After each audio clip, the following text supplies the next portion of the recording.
Hey everybody, welcome back to the channel, and today is New Gear Day. I'm really excited. I think I'm one of the first YouTubers to actually do a video on this, but today I'm going to be looking at my brand new ART Pro VLA III line level compressor. Now, the ART Pro 3 VLA Mark III is a vectoral-based leveling amplifier. What does that mean? Well, it's basically just a compressor that's built to kind of take the hard edges off. It has both a tube state as well as a solid state, which is a great feature over the previous generation. So now you can decide how much analog warmth you want to add to your sound. It's great for input sources as well as running your mix bus or your master through. So I'm going to be popping this thing open and adding it to my rack over here to see what it'll do for my sound setup. I've been really adding a lot of analog to my signal chain, and with my new Audent ID48, I can actually get to all of these analog things with the digital patch bay that's built in. So let's go ahead and crack this thing open.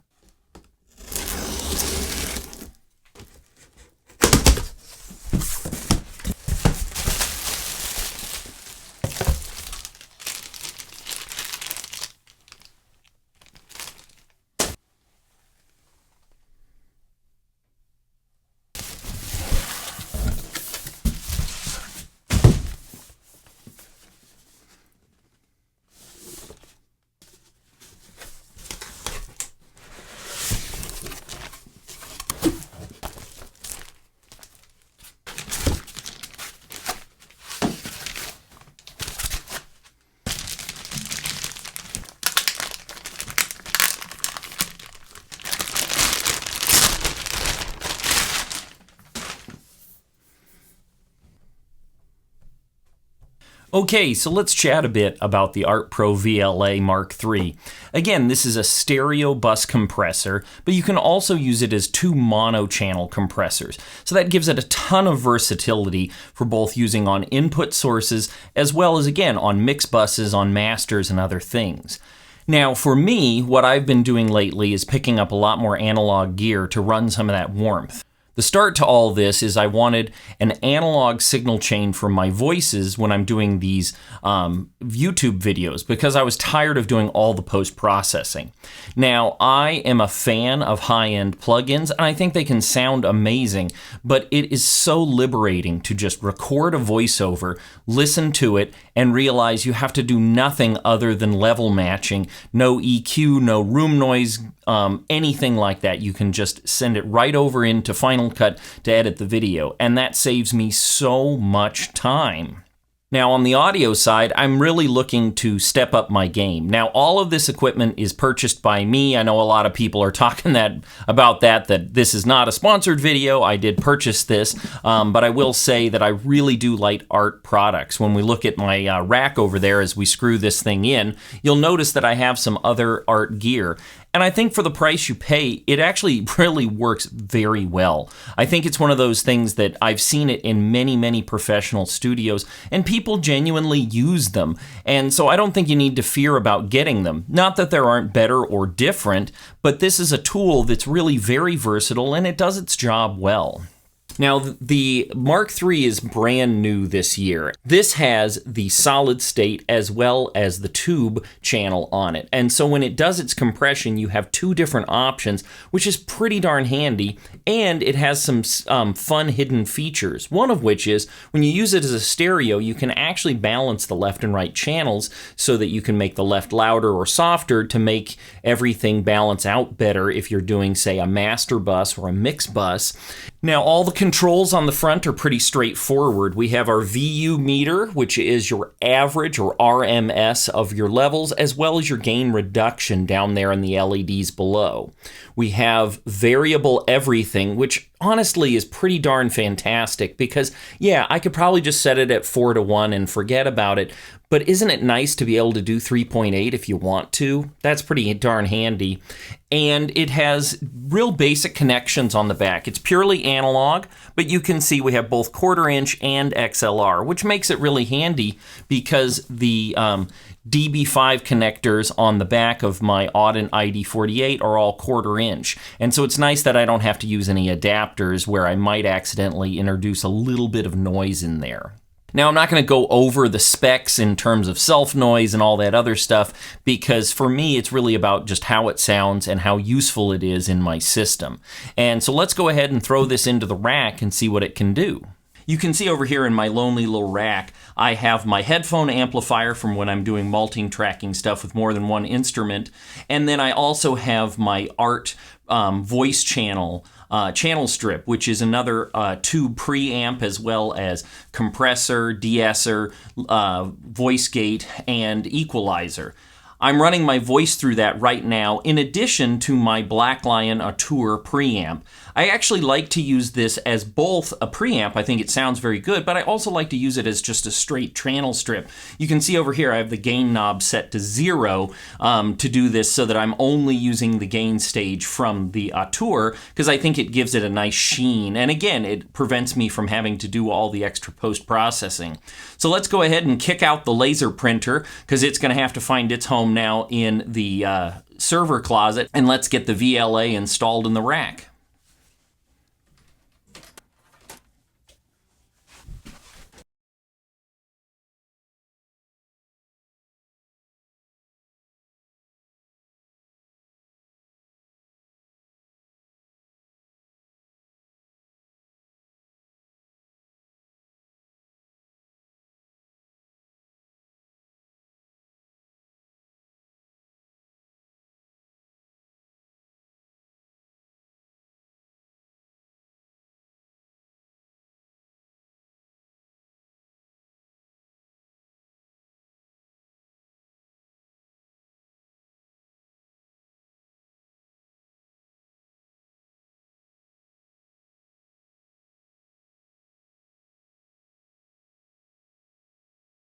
Okay, so after some MacGyver level tomfoolery, I was able to get the interface into my rack. I had to do some wire stripping to get it so that my DB connectors would be long enough, because the inputs and outputs of the channel strip are here, and they're down here on the compressor.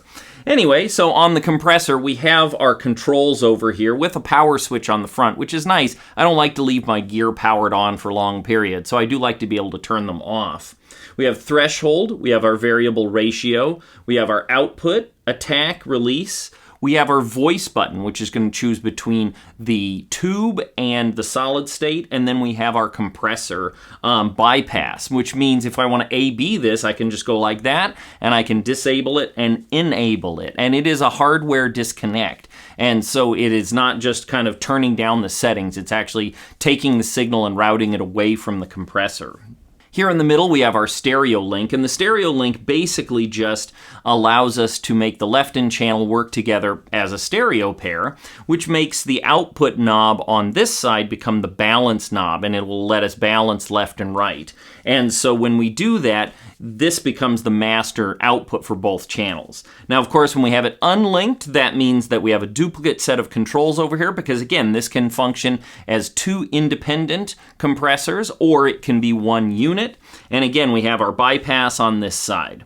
We have our big LEDs down here for our gain reduction, and then we have our VU meters here in the middle. Now remember, VU meters measure RME, which is basically just a running average of our input signal. So they're not stupendously accurate for incredibly fast transients. So if you're doing something like snare drum or cymbals or something, you may want to do a little bit of testing and be a little conservative to make sure that you're not actually clipping your signal as you're going into your DAW. Okay, so now that we have it all hooked up, let's run some audio through it and see how it sounds.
Okay, so after a change of clothes and a little hiatus on this video, let me jump back into how I'm using this. So what I've done is I've recorded a little demo song here that uses all of my outboard gear, specifically the ART Pro VLA III. So what I'm doing here is I'm using it as a compressor on my master bus, and I've also run all of the instruments through it so you can kind of hear what it does. Now obviously it does compress the sound a little bit, but it also adds some tube character. Now you can turn the tube off to basically make it neutral, but it's kind of a dull sound and you might as well just use a plug-in at that point. But when you do run it through the tube, it kind of adds some lovely warmth. So let's check it out first with the tube preamps on and the compressor running, and then we'll listen to it with it off.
Okay, so you can hear that it adds a lot of warmth and a lot of body, and to me it adds a kind of an intangible sort of quality. It really ties it together very, very well, and I really do like the sound of it. Now, for comparison, let me throw on a comparable plugin. So this is the FabFilter Compressor, and so we're going to try and use this to see what it can do to sort of mimic the sound of the VLA. Now, the FabFilter plugins I found I really like, and I haven't been messing around with them a whole lot yet, and I intend to do a whole lot more work with them, but there's some really nice features, including right down here in the middle where it says clean. This is a setting where we can add saturation. So what I'm going to do is I'm going to go ahead and throw in some opto, because that is what we're mimicking here on our VLA by ART. And then I'm just going to go ahead and set some kind of comparable settings here to what I had going on over there to try and give it sort of the kind of sound that we were getting. Now, I was adding about 5 dB of gain, but on the plugin, it's going to probably read out just a little bit differently. I was doing a ratio of around 3:1, so that's pretty well taken care of, and that's about where my threshold is. So let's go ahead and demo this out and see how it sounds.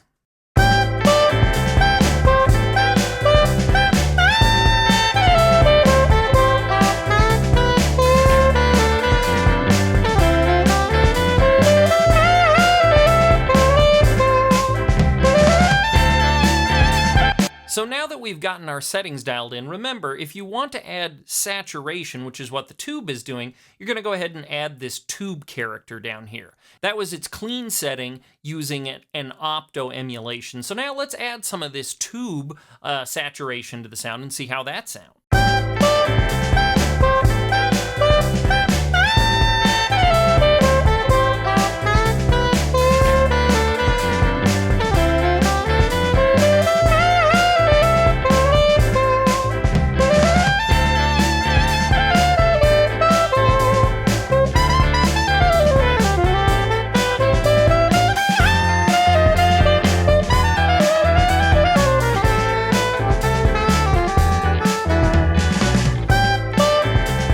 Now for comparison, let me quickly play you a little bit of the actual tube compressor again. So for comparison, this time I'm going to go back and forth between turning on and off the tube compressor and the FabFilter Pro C compressor, just so you can kind of hear the difference as we go along. So we're going to start with the physical compressor on.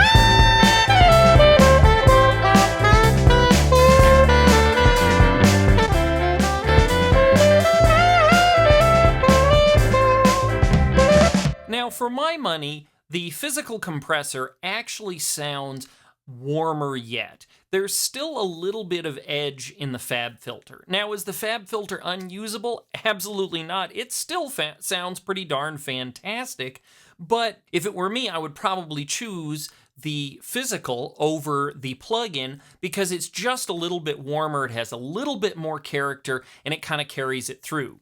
Now, if you're wondering how to utilize this, depending on your system, basically what you need to do is you need to send your audio out of your interface into the compressor, and then out of the compressor back into your interface. So if you don't have insert points like I do on mine, you're going to have to take two outputs, even if they're your main outputs, go out and then into the compressor, out of the compressor into your audio interface's inputs.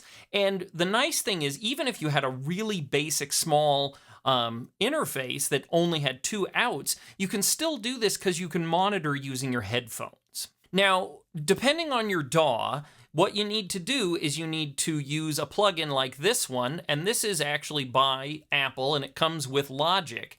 And all this does is it's an in and out plugin, and what it does, it's sending out from virtual channel 1314, which on the ID48 is just mirroring channel 5 and 6, and then it's coming back in on 5 and 6. And then it has this setting here for ping, and what this does is this tests the latency of the device, and it sends a little signal, you can hear it here, and that little pop just tells it how fast it's going, and that will allow it to be used like a built-in plugin or a software instrument because it'll actually kind of work with the audio.